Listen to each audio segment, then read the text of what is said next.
தம்பி 10th பிரியாவை love பண்றியாமே கேள்விப்பட்டேன். ஆமா, இப்ப என்ன அதுக்கு? மச்சான் 10 மாசமா லவ் பண்றான். யார? என்னையா? ஏய் பிரியாவை லவ் பண்றான்டா. அது அவகிட்ட போய் சொல்லுங்கடா. ஆமா குஞ்சிங்களா? ஏன்டா என்கிட்ட சொல்றீங்க? நான் மச்சான் பேசுறா. டேய் சீரியஸா பேசுறீங்க. 10th பக்கம் போகாத. ஏன் அங்க பள்ளம் தோண்டி வச்சிருக்காங்களா? நான் மச்சான் பேசுறா.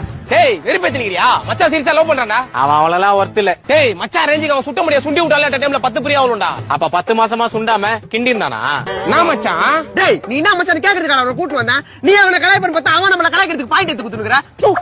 டேய் உன்னால நான் மச்சான் டென்ஷன் ஆறான். விட்டுறா. டேய் இப்ப எதுடா அச்சா? விட்டு நான் எப்படி அவள முடியும்? நான் 2 பேரும் சின்சியரா லவ் பண்றடா. நான் இல்லனா அவன் செத்துருவாடா. என்னடா சொல்றான் இவன்? அந்த பொண்ணு இவனை லவ் பண்ணா? ஆமாண்டா. டேய் இதெல்லாம் சொல்லவே இல்லையடா. சொன்னா நீ வந்திருக்க மாட்டே மச்சான். டேய் தம்பி மிஸ்டேக் ஆயிடுச்சு, மன்னிச்சு விட்டுருப்பா. மிஸ்டேக் ஆயிடுச்சா? நான் செத்தீங்கடா நீங்க. ஆளை கூட்டு வந்து அடிக்கிறதுல உங்க வீட்டுக்கு அடையாளம் தெரியாத மாதிரி பண்றேன்டா. தம்பி